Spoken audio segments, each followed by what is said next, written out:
That's the biggest accomplishment of all. He started talking to me like 7 years later after that game. Yeah. Incredible mind on Magnus Carlsen. His memory is just mind-blowing, and he could be about to win the very first event in the Champions Chess Tour 2023. If he wins this game, he will be the winner of the Airthings Masters. Hikaru Nakamura, he cannot lose, and he has to win either this one or the next one to take it to Armageddon. And we have the first move on the board in game 3. Yeah, it's a King's Pawn opening, 1e4, and Hikaru. Is he just posing? It looks like his blue steel right now. Like, does he know the game has started? Or is he just genuinely thinking about his first move? He's 100% thinking about the opening approach here, because it's really with the black pieces. Under normal situations, you'd be happy to just draw and get up and leave. Hikaru wants to keep the game going. He needs to understand, does he rely on that fourth game? Only with the white pieces, he'll have one chance, and he says, no, I'm also going to maximize my chances with the black pieces. Doesn't go for a potential Berlin or a potential quick draw with the king-pawn moves, but starts with the Sicilian, making his intentions clear. In the middle game, I want attacking chess with the black pieces. But Tanya, it cost him almost 1 minute to play one move, his first move. Surely he had a 10-minute break. He should have been coming up with an opening strategy. We have the knight off. I love it. Maybe. Maybe. Unless Magnus gives a check right now, which he has done in World Championship matches where he only needs a draw. I'm thinking back to his match against Anand. He needed a draw with white. He locked things down. No open Sicilian. I played that opening my whole life, but I think that what Hikaru Nakamura is trying to do is tempt Magnus Carlsen. Be provocative. Say, let's play an aggressive game. It's a Sicilian. You want to clash. You love chess just like I do. But the match situation calls for Magnus Carlsen to score 1 point. If he draws the next 2 games, he is the champion of the Airthings Masters. Bishop b5 check is ultra solid. He plays it. That's what we were expecting. I think that Hikaru knows that Magnus wants to avoid any of the tactical sequences. So I think a good choice from Magnus Carlsen. I'm sad. I was really hoping for that d4 central break. Give me the knight off, but instead, of course, Magnus goes for the solid Rossolimo opening, one that was made super popular in the 2018 World Championship match between Magnus and Fabiano Caruana. Yeah, and I haven't seen Hikaru play this reply to that bishop check before, I must admit. Normally he blocks with a piece in a different way earlier, but now white is the first to castle. White is already occupying the centre, and watch out for Magnus. Just drop back his light squared bishop at some point and then start pushing pawns to control some squares. Hikaru needs to get his skates on right now and develop his pieces, his kingside pieces. There we go, starting with the knight. But still theoretical position, of course.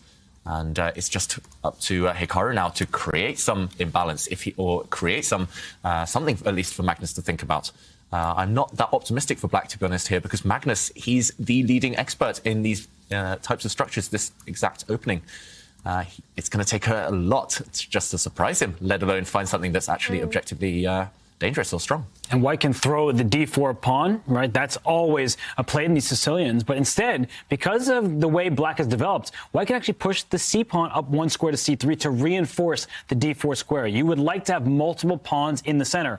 Often in the Sicilian, you only get your e pawn while the d pawn gets traded. But here, if you start with the move c3 right now and then play d4, you're going to be able to recapture with your pawn. And that's the healthy center you want. 2 pawns sticking out there, taking control over important squares. The knight on b1 can leap out to the c3 square as well. That's as healthy as it gets in the center of the board when you're looking at an opening. Yeah, meanwhile, Magnus plays this move first, putting his pawn on h3, just preventing any potential bishop pins later on. And he'll still go for this plan, I think, that Robert was suggesting there. He's just trying to finesse it a bit first. But now Hikaru, what is he going to go for? I have seen variations, for example, kicking the bishop back home first and then getting really ambitious. If it was Simon Williams here in the studio, he'd be like, push Gary, push the g-pawn, try to go for the white king. But I doubt Hikaru is going to employ that one in this position, in this game. But he might, David. I mean, let's not forget the match situation. And the one thing that always comes to a chess player's mind when your opponent makes this move, the pawn push, the rook pawn to h3, where you haven't castled yourself, is how you can break open that g-file. It's definitely something that Hikaru is thinking about right now. It's a huge risk to take. He can even move the rook 1 step and prepare that pawn advance. He could sacrifice it, but the ideas remain the same. Will he go all out or all in, however you want to call it, because there's no turning back if Hikaru takes this decision to advance that g-pawn using that h3 move that Magnus has made as a hook in the position to open up the king side. And you can tell he's tempted, Hikaru. He's so tempted His right now. eyes are darting all over the place. And did you see that gesture? He was like, come on, let's go. And surely he's going to push that pawn. Is he? There we go, we have it. Gary, the G-pawn, makes an appearance. G5, he's going for Magnus's king. And very famously, Magnus Carlsen lost a game with the white pieces in this kind of opening against Veselin Topalov. Back in the Sinquefield Cup 2015, I was commentating that action, wow, nearly a decade ago. Hard for me to remember these things, but Magnus, he remembers everything. So he has bad memories facing this type of position where black is trying to bust open the king side. The black king, it's nice and safe in the center. We're often taught to castle our king. Here, you see Hikaru, he is looking into this position because he is aiming right for Magnus Carlsen's monarch. And you see Magnus, he needs to think right now. He can capture that pawn, but it may not be worth it. It opens up lines in front of his king. And actually, concretely as well, perhaps it just doesn't work out, because imagine you do pick up the pawn and black can shift that rook that we were talking about, the king side rook. It would then come into play. The open file would be so telling. And we see these two players on the screen. They're so focused right now. Hikaru leaning back. He says, game on, Magnus. Will you take that pawn? If you don't, I'm going to advance it regardless. Opening up that G file. I love to see it. And you know what they say in chess. You advance a pawn in the flank. The best response to that is open up the center, because black's king is still right there where the game starts, and Magnus plays the most logical way to continue. Opens up his bishop, the queenside bishop, and challenges Hikaru in the center, asking him to make a decision. There's no stopping Hikaru. He just goes on with Gary the G-pawn. I love it. Well played, Hikaru. You're going for the king now. No way back from here. You've pretty much gone all in this game. But this is what you need to do. You need to attack the giants of the game. They hate it. Magnus wants a game where he can maneuver. He wants an endgame that he can control. But going for the king, Magnus is not going to be feeling comfortable, no matter how this game ends up. So I love what Hikaru is doing right now. We have to delve in and explore the chaos, the fire that's on board already. And it's only move 9. And, OK, Hikaru reacts. White steps forward with the pawn, hitting the black knight. And will we see a trade? Will we see some pieces come off the board? Magnus wants to at least calm this game down by trading off pieces and at least reaching a position that he knows he has at least some level of safety. But, yeah. We'll delve into those in a moment. Here we go. And black now has the option of taking this white knight. I guess his reply will be to take this one. And luckily, no time for black to continue opening up the white king, because this bishop is attacked with check. So I'm expecting a bishop capture, a queen coming out now. And at least without that set of knights on the board, it's going to be slightly easier for white to defend the king. I still feel that Hikaru has some levels of activity, some hopes on this king side. But Magnus will be happier here.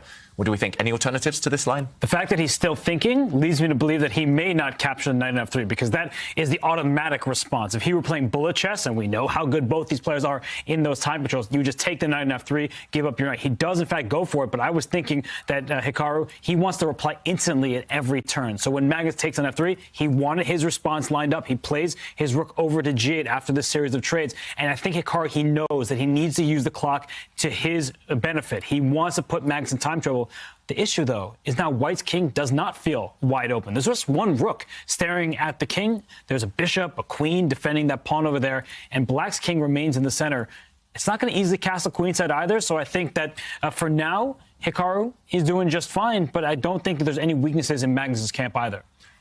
I completely agree with Robert. You know, we've been talking about this open G file, and Hikaru's managed to do that. But this sort of gives me the nightmares from their game 1, where with the black pieces, Hikaru just went all out, took too many committal decisions in the opening, only to be backfired and left with more weaknesses. Now, talking about black's king in the center, it just feels like that's the more vulnerable king. White has got a simple plan. Develop that bishop, take that bishop out. You can go all the way to f4, bring that queenside rook to the center of the game, target that queen, and then what you're looking for at some opportune moment is that knight jumping to d5, or that pawn from e4 moving up to e5, opening up both the files. And it just looks like, yes, you open the g file, but show me the money, show me the attack. And I'm not finding it for Hikaru. Yeah, I'm not seeing it yet either. It definitely feels like Hikaru needs to take some time out, maybe try to get this king over to safety on the queen side in the near future. But he's in the tank right now. I like what he's done still. But Magnus doing a good job of locking it down. Okay, he needs to speed up Hikaru, and wow, a rook move, a quirky little rook move here, lifting up, defending his knight. Maybe the idea is to slide the bishop out behind it to this long diagonal. Maybe he's just overprotecting his knight so he can push his pawn forward and take some more control over central squares to try and deter your idea, at least, Tanya. But still, it is very tempting to jump in with the white knight now or over the next few moves. I'm starting to think that Magnus here has decent chances if he can keep his nerves in check. If he wins this game, he will win the tournament. What seems to be Magnus's intentions in this game? Is it to just win it? Well, he's reacting so far. So he, of course, would like to win it now that we've arrived at this point. But Hikaru said from his very first move, I'm not going to allow you to make a draw. And we've said this before, you don't really like to poke the bear. Now that you're forcing Magnus to play a game, we look at the position. White's king is actually safe and sound over here. So unless Black gets a few turns to get the king castled queenside, bring that second rook into the attack, it feels like White is just first to the action. The Black king still in the center of the board. The White knight able to hop forward into that d5 square. I think that Magnus, his action has been more or less kind of easy for him just because he had no other choices. And for Hikaru, we have to praise him for his mentality, for the fight that he's bringing. But I do think that it's harder for Black to play in a position like this. Yeah, certainly harder for Black to play, but Hikaru, he's so universal. He can, as long as he has an imbalance or two, he can work his magic there. So now, okay, clock's around level. I don't see why Magnus is hesitating, to be honest. Just bring pieces into the game, as Tanya was advocating. Bring that white dark squared bishop out, bring that white rook in the corner towards the center. Looks very natural. But I think it is just the effect of the Nakamura approach in this game, going for Magnus, not showing any fear, that has forced Magnus to pause, to slow down. He spent 2 minutes on this move when it feels like he has a couple of natural alternatives. So eventually he'll make a decision, and Hikaru will have his reply ready. They're not yet in each other's camps. All the white pieces on one side of the board. Okay, well, here we're jumping in. Commentator's curse, Kaya. Yeah. Well, I kind of like that timing. Yeah. Is this Magnus sort of going for Hikaru's king now? He is, especially if this knight is captured. Black can choose which piece to take this knight with, but if the black knight or the black bishop capture this white knight, suddenly it will be replaced by a pawn and the e-file will be open. White's rook on the central file will be staring down the black king, and that black king ain't going to be feeling comfortable. So I'm expecting Hikaru to dodge this trade, not at least capture on White's terms. Either you wait or you retreat the black knight. Those feel like the only two options right now. It would be absolutely hideous for Black to take that knight on d5 and open up the e-file with that king still stuck on e8. But he needs to be careful about how he decides not to let that happen. And Hikaru making more committal decisions on the board, more pawn pushes, and instead of developing the pieces here, this can turn bad really quickly. He goes for e5. He's trying to just block the position, but it just feels as if there have to be some tactics here. Black's king still in the center. Do you just wait right now? Do you simply develop your bishop? Is bishop g5 a move? Might be too much, because then Black actually picks up the knight. It was a nice little idea, and maybe we can at some point show it that you can get tempted to develop your bishop, but you have to watch out. Black's got his own army. Black does have that bishop that can pick up the knight at any point. So not a good idea to rush in with that. He instead decides to really break in Black's pawn structure with b4. Just shifts the play to the other side of the board. Yeah, throwing a pawn forward and forcing Hikaru to start looking for weaknesses, or looking at his own weaknesses, actually, all over the board. And really interesting, I've got to say, by Magnus, he's just banking on the fact that Black's pieces aren't ready for the position to open up yet, especially that black king in the center. If lines do open, that will be the one under fire. And I'm trying to work out the consequences here. I'm not sure if it is a pawn sacrifice. Perhaps it is short-term for Magnus Carlsen. But either way, very logical move, very ambitious move, showing Magnus isn't playing for the draw. He's following that conventional wisdom that even though a draw is fine for him, he wants the win. He wants to settle it here and now. Yeah, the only way to win a pawn, as David is highlighting, is that Black has to part with the bishop pair. But by taking this knight on d5, no matter how you take it, you open up the board. So let's say bishop takes d5, the pawn takes back, and now you say, give me that b4 pawn. All is good. The white bishop can slide up to d3, hit this rook on g6, and you just see the free-flowing nature of White's pieces. The a1 rook can slide one file over to b1, and that's why Hikaru avoided this altogether. He says, it's not worth the pawn. I'm probably not going to be able to keep it. My king is in the center. So instead, he just takes this pawn on b4. The knight just recaptures. And I feel like with this position opening up and the black king in the center, it's all good news for Magnus. All that said, that in the long term, look at these pawns on the queen side. A2 and C2, they're split, which means if the queens come off the board, that's a dream for Hikaru. If the queens come off, then white has some pawns to worry about. But with all the major pieces in the open files, that's good news for Magnus's minors and his rooks. I don't believe that there's going to be a long term in this game. With that black king stuck on e8, it's hard to imagine the pieces being traded off. Magnus is going to want to go for that king. And there are all these ideas of developing the bishop, bringing your rook to the center of the board, advancing the c pawn further as well to create more problems. What black has achieved out of the opening is just one open g file. But white's key piece, that bishop on f1, it is a sweet defender. It just controls everything. Watch out for one thing, though. That bishop from d7 can always eye that h3 pawn. Right now, Magnus's queen defends it because the pawn on g2 is pinned, but he needs to make sure he doesn't move that queen anywhere else, keeps it there. I'm expecting developing moves, get the rooks connected, move the pawn up. Magnus decides not to wait. He wants to start with it, takes control of that d5 square, and a further advance of the c pawn is always in the air, breaking up the center. Yeah, really nice move, just keeping control. But as you mentioned there, Tanya, hinting that you might start intruding, invading at some point later. And here, as Hikaru, I would be wanting to curl up into a ball, maybe just put the bishop in front of my king, just say, OK, you're never getting past these pieces. That's perfect defensive formation. But OK, your other idea now on the board, Tanya, I'm loving how you're predicting everything this tournament. Instead of that, after the pawn marched forward, Hikaru just shuffles his queen across. Not the most subtle threat. This one is pretty obvious, but he does want to capture this pawn, utilizing the pin. I'm expecting Magnus just to shuffle into the corner at some point and say, OK, no more pin on the g-file, meaning that this pawn on h3 is not up for grabs. Interesting move. It feels like a one-mover, but at least he's forcing Magnus onto the defensive. And Hikaru's king might have to stay in the center. So if that's the case, he might throw that b pawn up the board as well. So he's aiming in all directions. It's like throwing darts with a blindfold on. He's hoping that he lands the good numbers, but it's just looking promising for white. One move threats from black's perspective, easy to take care of. And we see actually now that Hikaru brings his dark square bishop out to h6.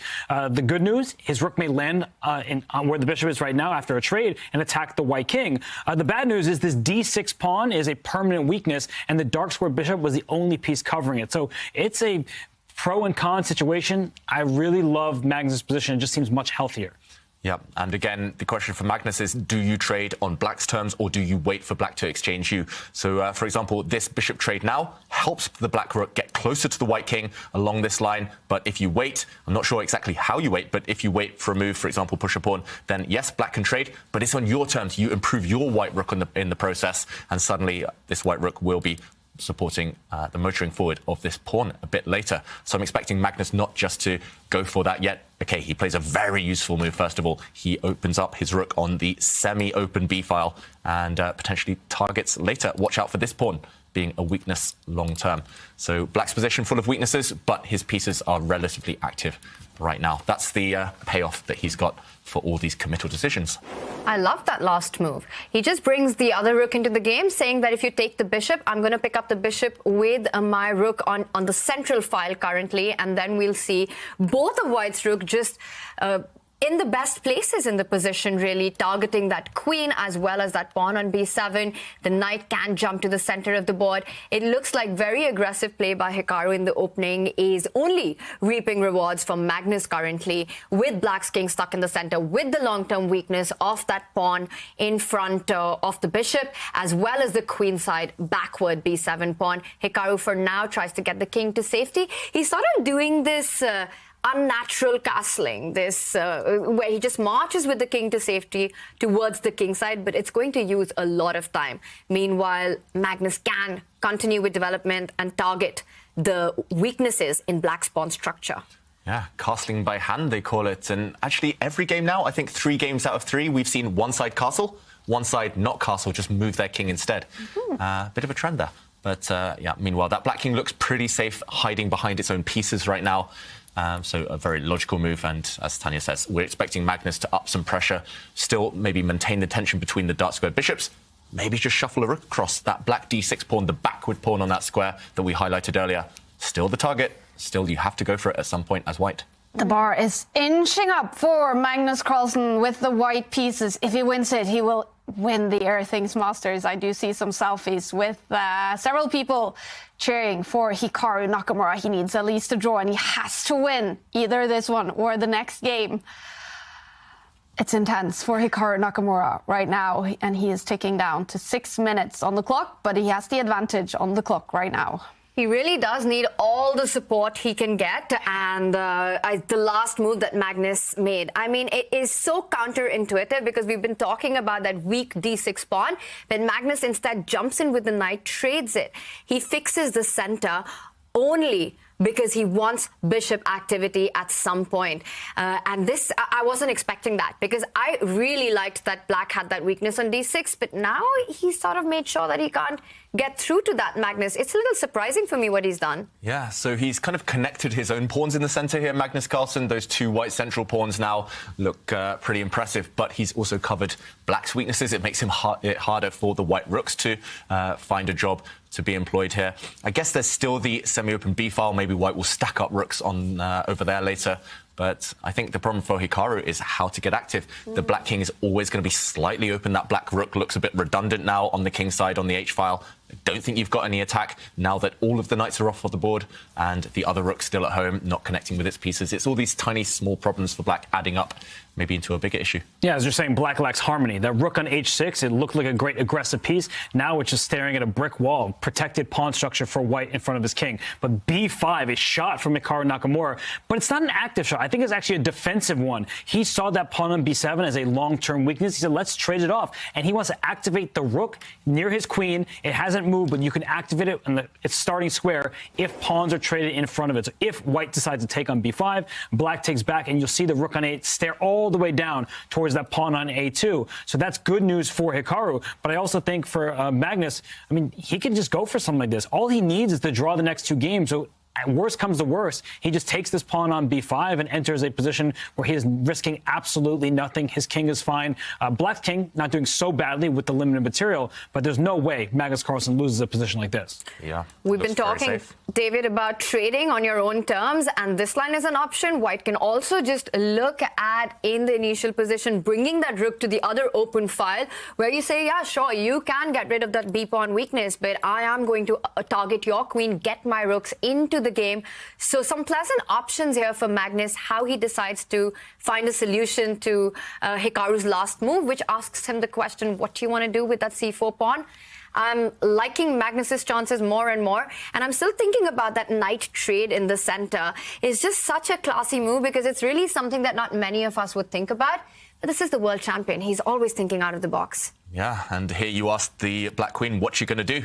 What you going to do when they come for you? And that black queen is not happy at all. I'm trying to look for safe squares. Actually, if she has to shuffle to one side, then again, this variation that Robert showed, for example, trading everything off, suddenly the white rooks have easy access into the 7th rank. And I would be fearful for black's life in a variation like this. Maybe you can defend by kind of getting across with your rook, but it does look a bit scary. And either of these two white rooks could start infiltrating the black camp later on. I love that idea, Tanya, and looks like Magnus thinking for a long time now, but he might come up with that one. Bad boy, bad boy. Both of them, bad boys, they're beasts on the board. But Magnus down to under just about 3 minutes, it seems, and he does decide to trade. And probably it's the match situation influencing him. No risk involved with this exchange. The bishops come off. All of a sudden, we have queen, 2 rooks, and 4 pawns per side. Nothing really to write home about, but for Magnus Carlsen, probably just want to limit all risk. And if he can play for a win from there, he will, but he just does not want to lose. Yeah, and Hikaru needs to keep some time advantage if he wants to win this game. I think Robert's spot on with his prediction there. It's just balanced now. It looks very level after a bishop trade, after that black rook on the a-file goes to grab that pawn back. But, yeah, he needs to hustle on the clock, maybe put Magnus under some pressure there, at least set the tone, set the foundations for the final game of the day. If this one is a draw, you need to make sure that Magnus goes into it in a negative, passive mindset. And, OK, that whole sequence that we predicted on the board now, big threat on the board. White's rook wants to lift itself up to the 8th rank, pinning that black queen, winning that black queen. But, of course, Nakamura has a timeout. He gets his king to safety first before anything too bad happens. And still tense. Now White can actually put his rook on the 7th rank as well. Magnus can target that f7 weakness, bringing his rook into the game, into the attack. It just looks like if anyone's putting any pressure in this position, it's got to be White on Black's king. Black's queen is going to be tied down to defending so many weaknesses. This one is playing for 2 results for White. Either it ends in a draw or Magnus wins and wins the championship. Dr. Mitterstein in the Twitch chat saying Magnus is ending it in this game, but someone else pointing out that Magnus is getting low on time though, and ticking down to 2.5 minutes, Magnus Carlsen. That's never a good sign. It does plant a seed of doubt in your mind, especially when you've been ahead on the clock throughout the whole day, as Magnus has been. But there we go. He drops a rook on that black back rank, on the 8th rank, attacking the black queen. And you have to be slightly careful where you plant her. I think you have to run down the C file somewhere. You have plenty of choice. I'm not sure which is the most accurate square, but you've got to be careful. Some attacks potentially against the black king. I'd be going queen c4. He chooses the more aggressive approach. I thought queen c4 to slide over to f4. If the black queen is in front of the white queen with check, those queens come off the board. I know it looks like an ugly pawn structure, but with limited material, it should actually be an easy hold for Hikaru. But he says, let's keep them on the board, because if now the queens are swapped somehow, Black's pawn structure is healthier. The pawn on d5 is an isolated pawn that Black can go after. Now there's immediate pressure on the f2 pawn as well. Hikaru saying, let's give us both chances here, but we're not just going to make a straightforward draw. Yeah, I really like that move. Like you said, Robert, maybe going to another square was safer, but this one at least asks questions of Magnus. And down under the 2-minute mark, Magnus needs to play actively. He needs to start playing accurately as well, because suddenly that 3rd result is in the picture. Maybe it's not as safe as we've been predicting for him, but there we go. He jumps in. It's like Black has invaded the white army, the white camp. White has invaded the black camp. And whose attack is going to pay off first? Big threat. But Black, big threat, but Black can fall back with the queen. I was also going to say Black can come in with the rook and defend and attack White's queen. It would have resulted in a couple of checks, but instead Hikaru falls back with the queen, not allowing any perpetuals that would have been possible in the other line. And it still looks like it's getting tricky for White. Wow, I love this move that he's played. He simply brings back the rook. We talk about a rook lift. This is a rook retreat with the same idea of transferring a rook from the queen side all the way to the king side. Rook g4 is a massive threat on the board, pinning that queen to that king. And how is Black going to stop that? Can I just shout out this tweet we have here? They're cheering for the Hessen chess. I love it. Yeah, that's an automatic winner. So cheers to you two. You must have heard that before, Hessen chess, or Of course, yeah, countless times. Why doesn't my name start with World a Hess C? Championship. All of that's the World Hess Championship, all that stuff. So a shout out to Luisa. Appreciate that. But this position right now, there is a big threat. The rook just slid up to the b4 square. It means it's trying to go over in front of the queen with a pin. So Hikaru's task is actually not that simple here. It's not just let's just trade pieces, because those rooks for White are just more coordinated and more active than the black rooks, especially that rook next to the queen. I think that rook actually just slide up 1 square to meet the white rook sliding to the g file with the black rook sliding in front. So you're just trying to trade off pieces as quickly as possible. Yeah, maybe we can check out Stockfish's top moves here, because Black is on the defensive. How big is the margin for error? How many moves do you have? Okay, only 2 moves to survive in this game, and both of them use the same square. So either the black queen has to slide to the h5 square, or the black rook that we said that Robert was highlighting as being caged, a bit trapped, needs to slide down 1 square. Neither of those are obvious, I've got to say. They both do react. They do get ready to counter White's threat of the rook sliding, but I'm not sure I'd find that with only 2 minutes left on the clock. Maybe we show this on the board as well. 2 moves now for Hikaru to stay in the game, keep the balance. Is he going to find them? Either queen to h5. Okay, he's just played it. Yeah, he is very good. All these top players, if you give them a narrow path, they will navigate their way. But the idea here is to meet this check with a block. Suddenly, this unemployed black rook finds a job, and now the trade here will make Black's defensive task easier. Really, really great, resourceful, tenacious move there from Hikaru. And so important in a very critical moment where it's so easy to go wrong. He does find the right way, but this just means that pieces get traded off. And Magnus inches closer towards that draw, which he can't be too unhappy about, with just 1 round to go, which would mean that Hikaru has to throw the kitchen sink at him. Wow. Just everything. Queen h5 played, and now Magnus is thinking, does he go in with the check, which would also trade a pair of rooks, or does he immediately trade queens. I don't see a third option. Do you think Magnus wants to keep the queens on the board and keep the pressure on? I think Magnus should just want to get out of this game with a draw now, under 40 seconds on the clock. Suddenly, if he keeps the tension, there we go, he gets the queens off. But if he keeps the tension, suddenly Hikaru might start getting ambitious, might start hustling him. But look at that black rook now on the second rank, eyeing up some pawns. Still not over, still not completely safe for white. He gives a check, forcing the black king out of its hiding place. And I still think 3 results possible, despite the reduced material. Despite the fact it's a rook endgame and it has naturally drawish tendencies, I think Hikaru has some small chances. But he doesn't look too happy, shaking his head there. Maybe this last move by Magnus really accurate, forcing a repetition. Yeah, there might be a repetition that you're talking about with the king falling backwards, controlling that d6 pawn, but none of that happens because Hikaru really just wants to play this till the very end instead of defending that pawn, going for a passive defense, which would have probably ended in a repetition. He picks up the f2 pawn, but this can get dangerous now.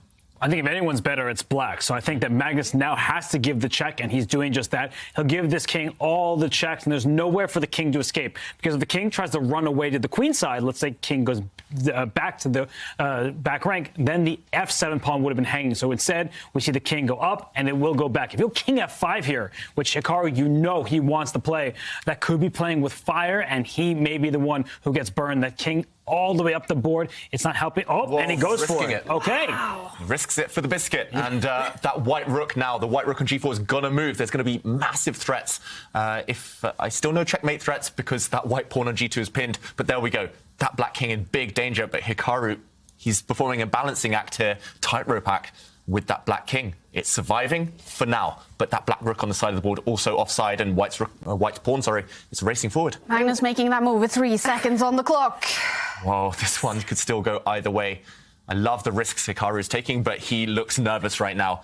And how can he back up that bravery, that act of courage of advancing his king? It's so important that the rook on d2 pins the g-pawn, because g4 check would have forked the king and the rook. Now the rooks come off the board, and black's pawn structure is healthier. We see a passed pawn on d6, but it's also a liability because when black's king ventures backwards, you can scoop up that pawn. So this is critical territory for Magnus Carlsen with just seconds on his clock. And look at Hikaru. He is digging in. He wants to take this game. Yeah, he's feeling confident. And you're right there, Robert. Black's rook is active. Black's rook is actually tying down the white king, eyeing up that white pawn. But, OK, what's happened here? Hikaru reacting, laughing, because now the white rook is going to retreat, perhaps. He's a pawn up. He should keep playing. And the reason is because white can switch the rook from the check to attacking that h-pawn, and then black will, at some point, have to give that up.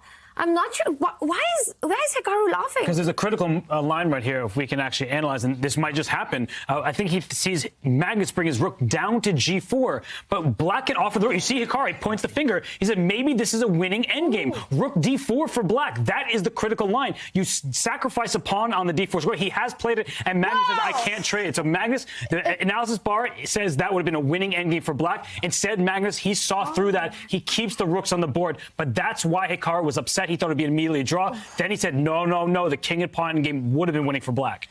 Yeah, now he's simply a pawn up, and he can try and nurse this to victory. He's just going to advance these pawns slowly and steadily. He's got great winning chances, Hikaru. Magnus down at only 12 seconds. We were showing a line that could have happened, the king and pawn endgame, where Hikaru would have won, but Magnus did dodge it successfully, and the game goes on. Now this is going to be a long grind, but it's all about these 2 pawns, those central pawns for Hikaru. But look at the bar on the live board as well, and the clock is ticking for Magnus.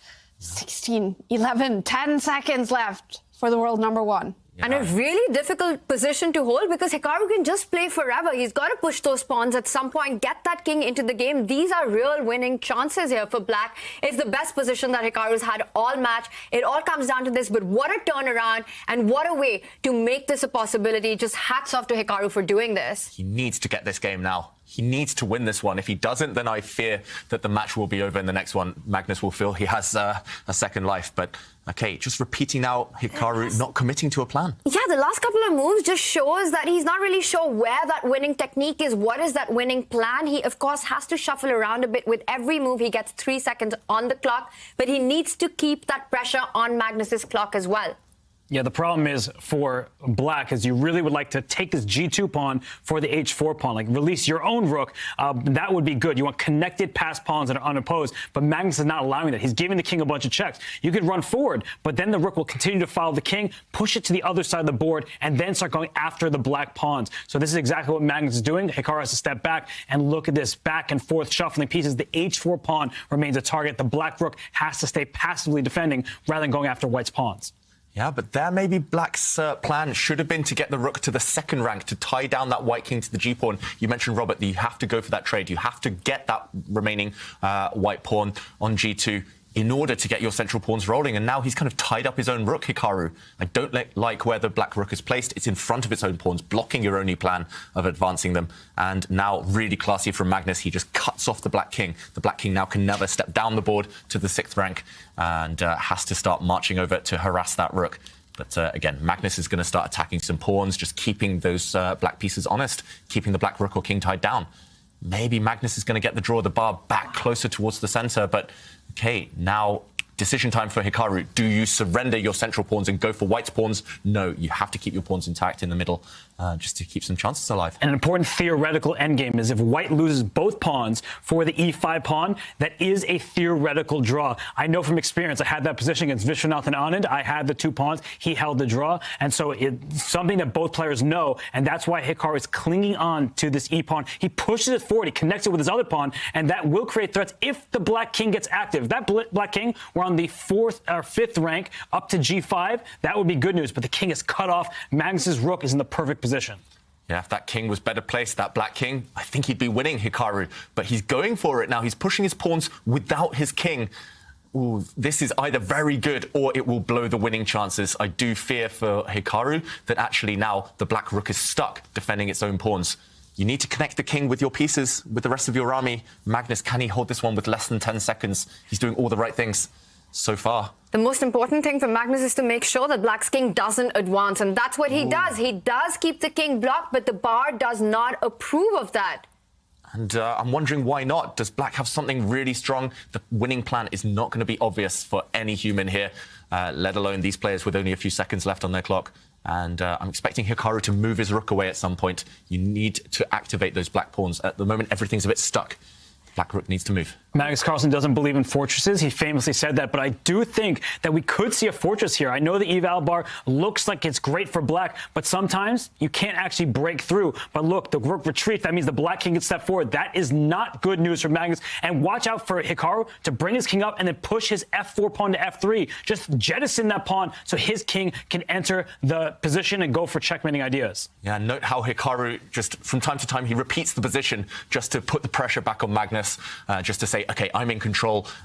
We're definitely not going for a draw, but I'm just going to tease you with that. And look at this. Suddenly, the white rook moves. And what's happening? Can the black rook make headway against the lone white king? Maybe you needed to check from the bottom of the board and then go behind the white king. Is Hikaru winning? It feels like he should be. The black king is so active now. We said as long as the black king joins the action, you're winning. But what's the killer plan? And Hikaru stops. He takes a pause. He knows that there's something in the position. He's trying to calculate, and that is the right thing to do. He knows that he's made maximum progress, but where is the killer blow here? He's going to bring his king all the way in at some point. His rook is going to be released from the f-file somewhere along the 2nd rank, and the black king is going to stake for d4, d3 into e2. And whoa, he plays f3 right away.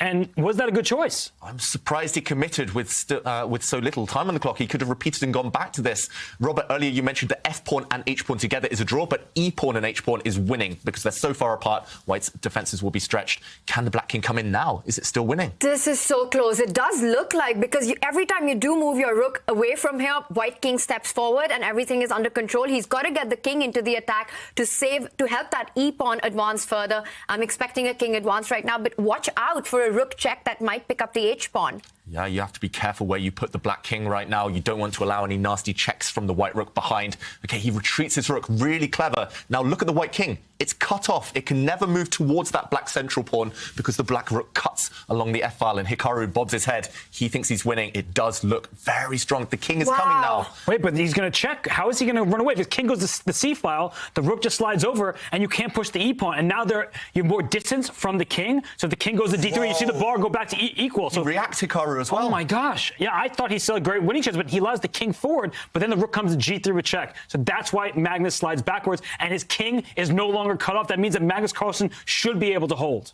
Yeah, Hikaru, maybe there was a more accurate way of doing it. It wasn't easy, even if it was winning, and suddenly Magnus's rook is active.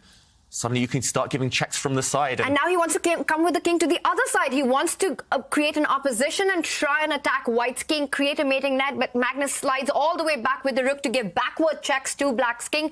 And this just looks like with the Black rook stuck here, there will be no saving the Black king from checks anymore. We're going to see 100 checks, but the result will be the same. This will end in a draw.